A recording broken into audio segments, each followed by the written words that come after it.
Bonjour, je vais vous présenter aujourd'hui la solution de l'exercice 1 de la série 2 d'électricité filière SMA-SMI.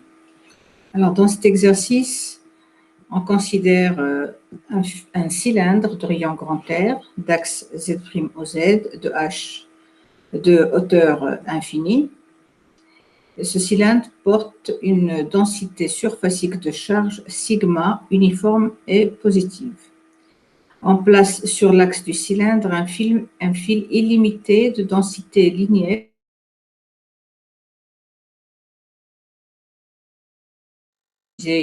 sur la figure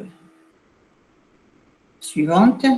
Donc, nous avons le cylindre, ici, chargé en surface. Ce cylindre de rayon grand R, d'axe Z'-OZ, il est infini. Donc là, nous avons juste une partie du cylindre qui est présentée, mais le cylindre est infini. Et à l'intérieur de ce cylindre se trouve sur l'axe Z'-OZ un fil qui est chargé uniformément avec la densité linéaire de charge lambda positive. Donc nous avons sur le cylindre la densité surfacique de charge uniforme sigma positive et sur le fil à l'intérieur du cylindre, la densité de charge linéaire lambda uniforme et positive. Alors, première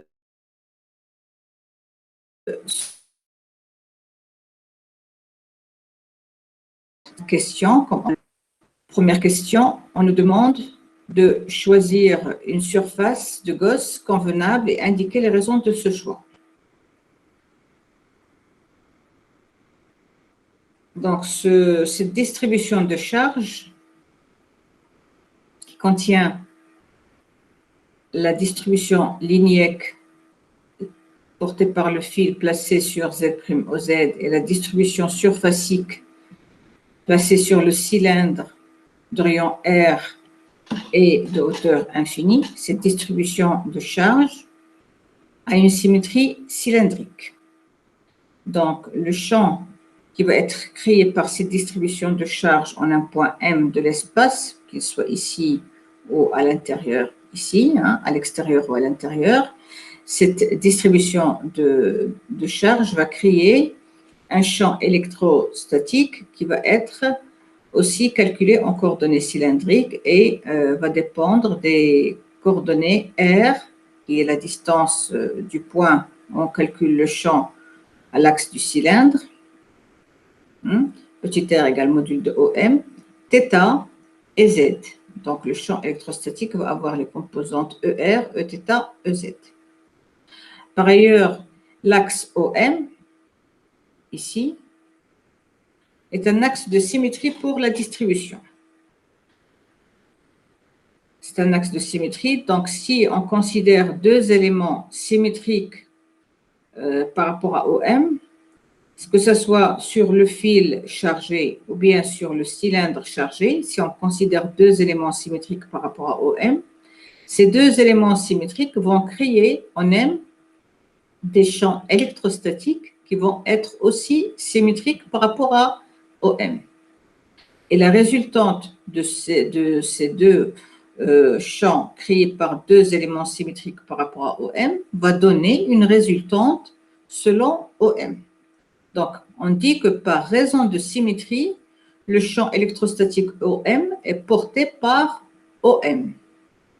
Donc, s'il est porté par OM, il va être porté par ce rayon vecteur. Donc, on dit qu'il est radial. Le champ électrostatique va être radial.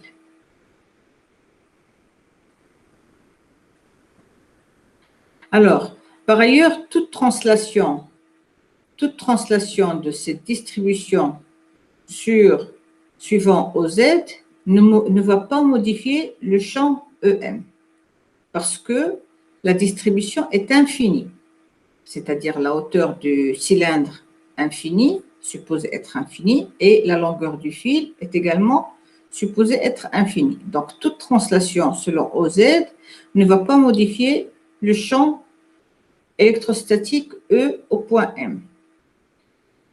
Donc, ce champ, il est indépendant de Z. Et également, toute rotation autour de OZ, toute rotation θ autour de OZ ne modifie pas le champ. Donc, le champ électrostatique au point M ne dépend pas de θ.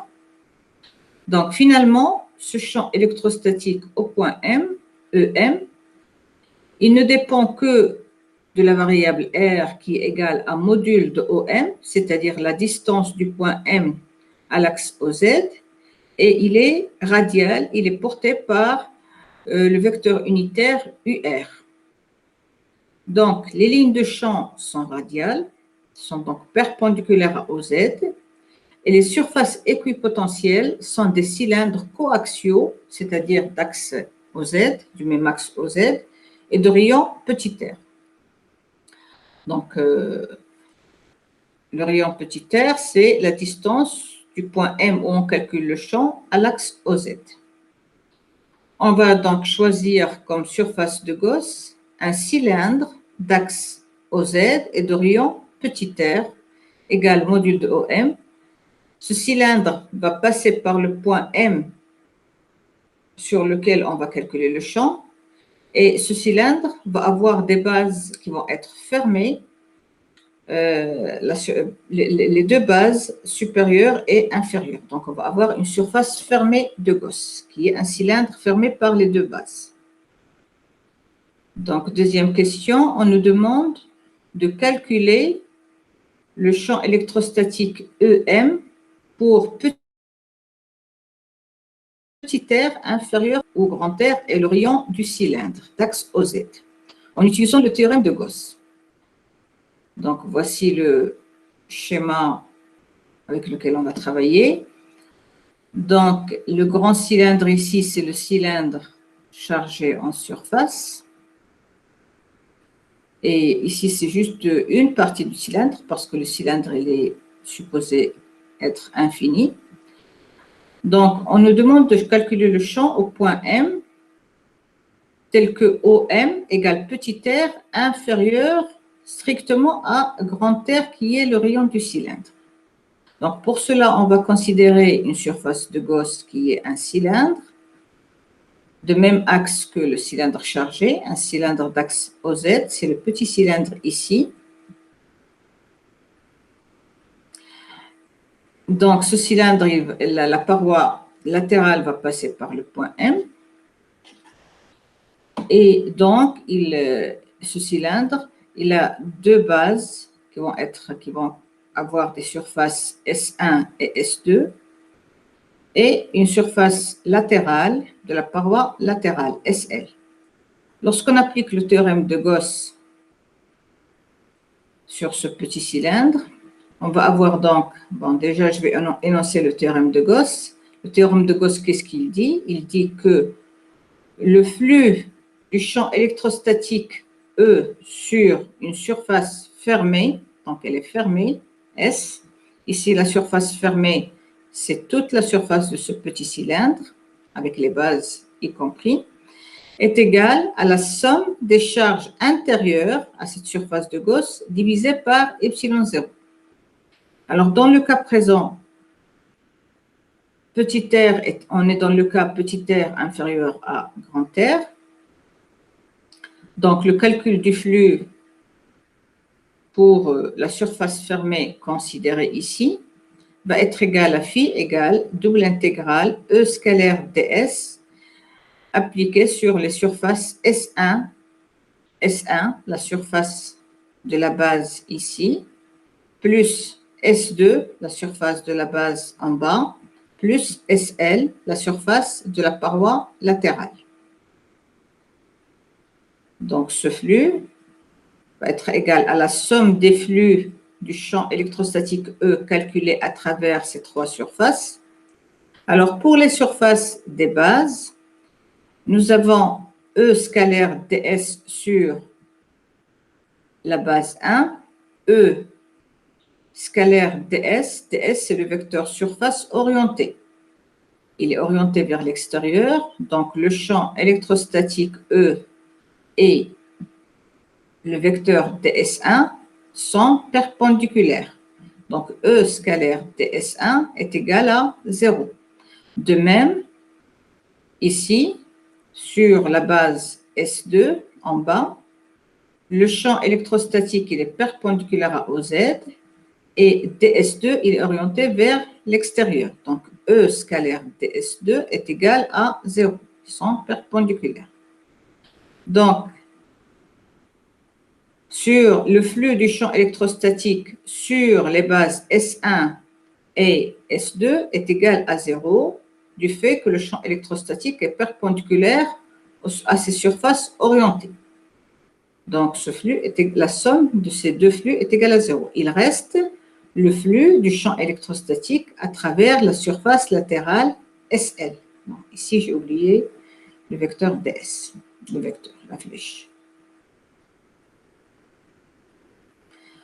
Donc, finalement, ce flux, E scalaire ds, pardon, ça va être égal. Alors, sur la surface latérale, le ds, il est orienté vers l'extérieur.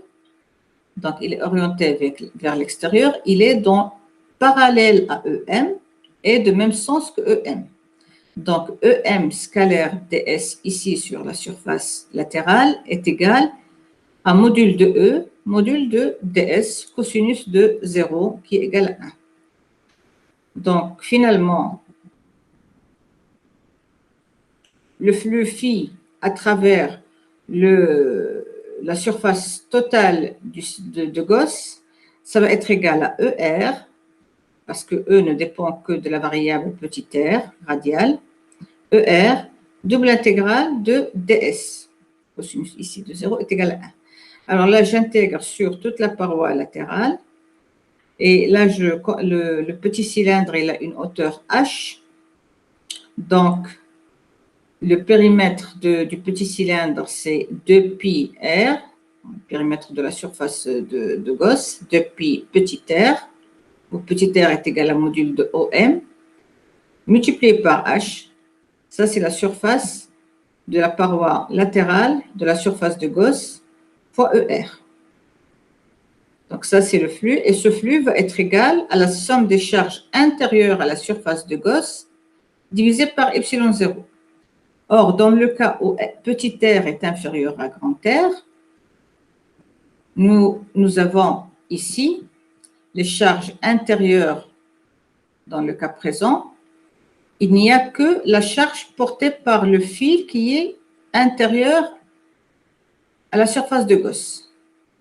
Ici, entre ce fil et le cylindre, il n'y a pas de charge. Donc ici, il n'y a pas de charge. La seule charge qui est à l'intérieur, c'est lambda, puisque lambda, c'est la densité linéaire de charge, fois la longueur de ce cylindre de surface de Gauss, c'est-à-dire h. Donc la charge intérieure, c'est lambda h.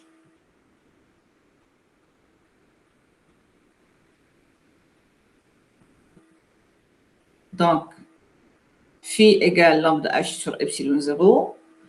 Et à partir de cette égalité, je déduis le vecteur champ électrostatique ER égale lambda sur 2pi epsilon 0, 1 sur R, UR. Donc, il est porté par le vecteur unitaire UR, porté par OM. Donc, c'est un champ qui est radial. Donc, voici l'expression du champ électrostatique pour petit r inférieur à grand R. Alors, troisième question. En utilisant uniquement l'équation de Poisson, calculez EM pour petit r supérieur à grand R, orion du cylindre. On donne pour un champ à symétrie radiale, divergence de E égale 1 sur R, D sur DR, de RE. Alors, un petit rappel avant de résoudre la question. L'équation de Poisson relative au champ électrostatique EM, elle est donnée par divergence de E égale ρ sur epsilon 0, où ρ, c'est la densité volumique de charge, là où on calcule la divergence. Alors, dans le cas où de la question, on nous demande de faire ceci pour petit r supérieur à grand R. Alors, pour petit r supérieur à grand R, là-dedans, il n'y a pas de charge. Rho est égal à 0. Donc, je reviens au schéma ici. Donc, si je prends un point à l'extérieur, ici, de la distribution, ou bien là, si je prends un point à l'extérieur, ici, il n'y a pas de charge. Donc, rho est égal à 0.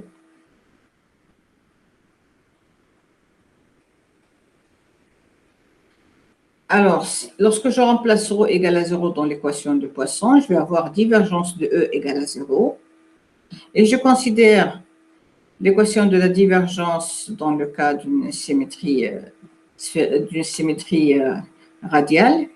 Donc, divergence de E égale 1 sur R, D sur dr de RE égale 0 dans le cas présent. Et je déduis donc D de RE, à partir de là, D de RE est égal à 0 fois dr.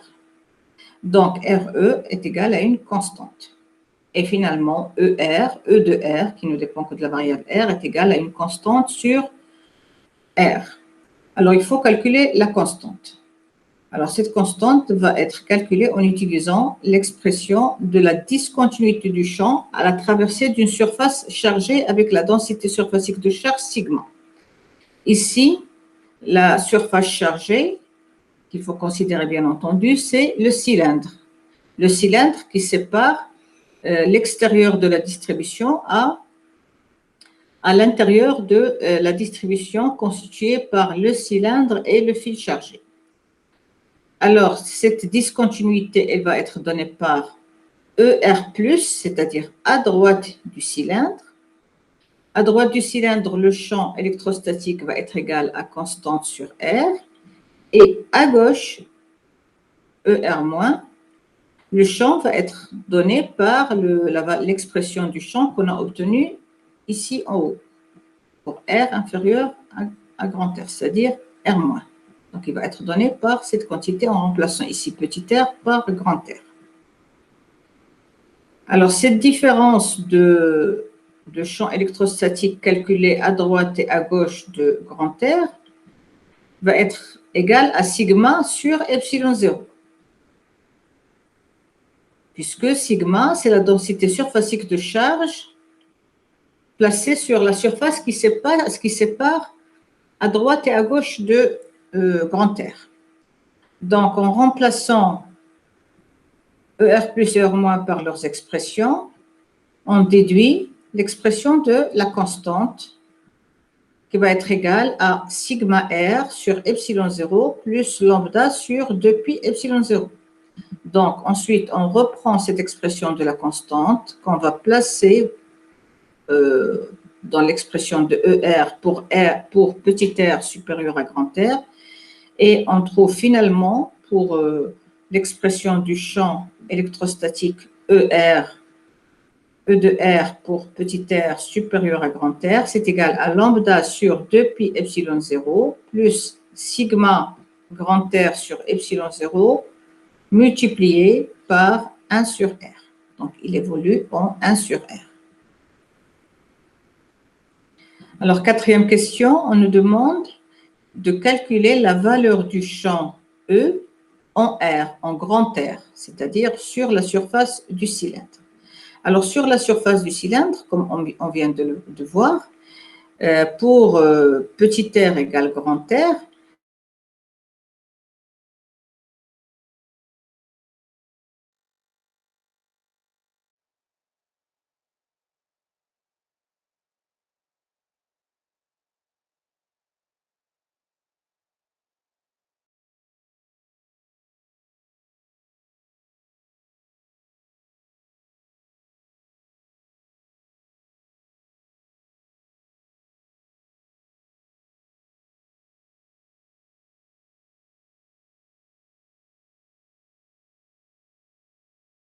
c'est-à-dire dans le cas présent, à droite, R supérieur à grand R, le champ calculé va être égal à ceci avec petit r égale grand R. Et le champ calculé à gauche de grand R, c'est ce champ-là dans lequel on a remplacé petit r par grand R.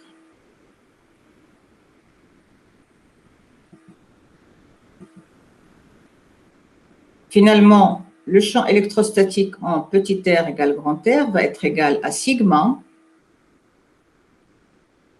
sur 2 epsilon 0 plus lambda sur 2 pi epsilon 0 R. Alors, ensuite, on nous demande de tracer la courbe représentative du champ électrostatique en fonction de petit r, c'est-à-dire la distance du point M à l'axe OZ. Alors, pour petit r inférieur à grand R, le champ, il évolue en 1 sur R, il est là. C'est cette lambda sur 2 pi epsilon 0, 1 sur R. Et en R moins, il vaut lambda sur 2 pi epsilon 0 grand R, c'est le point ici. Pour petit r supérieur à grand R, le champ évolue en sigma, attendez voir, aussi en 1 sur R. Il évolue en 1 sur R. Voici son expression, et elle est là. Et en R proche de R plus, donc ce champ vaut sigma sur epsilon 0 plus lambda sur 2 pi epsilon 0 R, c'est-à-dire ce point ici. Et on voit qu'en petit r égale grand R, on a la discontinuité du champ. Cette discontinuité qui est égale à ER plus moins ER moins équivaut sigma sur epsilon 0.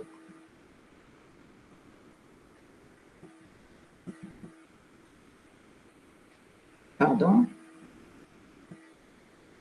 Alors, déduire le potentiel V de petit r pour R inférieur à grand R et R supérieur à grand R. On supposera que V de R égale grand R égale V0. Alors, pour déduire le potentiel, il faut utiliser la relation qui relie le champ au potentiel. Donc, cette relation, c'est E égale moins gradient V. Par ailleurs, le champ électrostatique ne dépend que de petit r. Donc, on va écrire ER égale moins dV sur dr. À partir de cette égalité-là, on remonte à dV. Donc, intégrale de dV égale intégrale de moins ER dr. Puis ensuite, selon les cas de petit r inférieur à grand R ou petit r supérieur à grand R, on va utiliser l'expression de E trouvée tout à l'heure.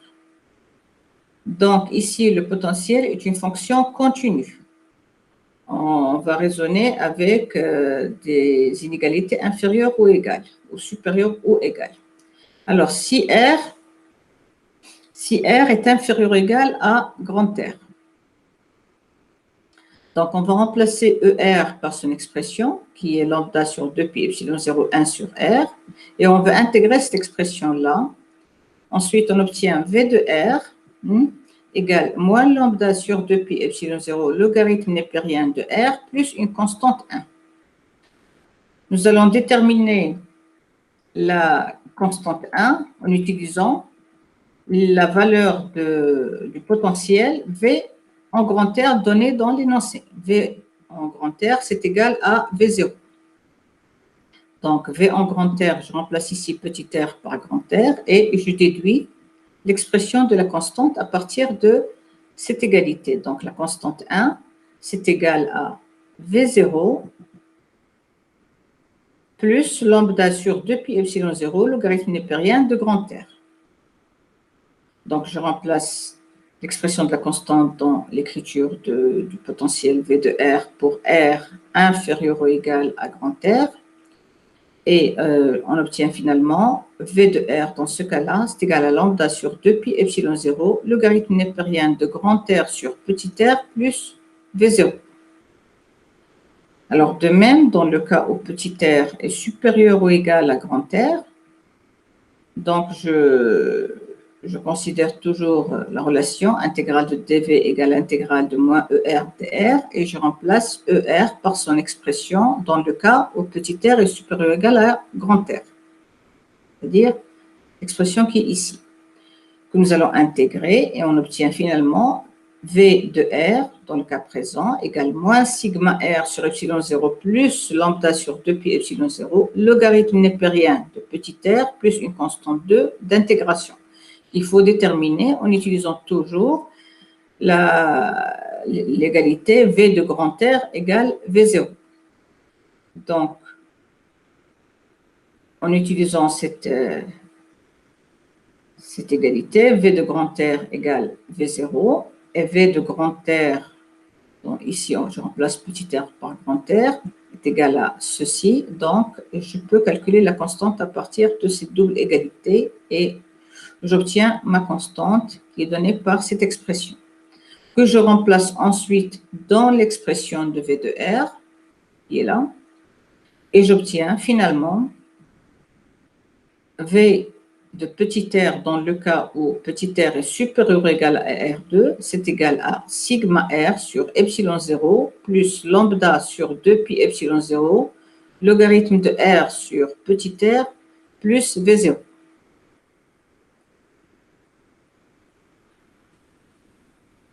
Alors, le potentiel est une fonction continue, comme je l'ai dit tout à l'heure. On peut vérifier que pour petit r égale grand R, on obtient effectivement V égale à V0, ce qui est clair ici. Ici, le logarithme de 1 égale à 0 et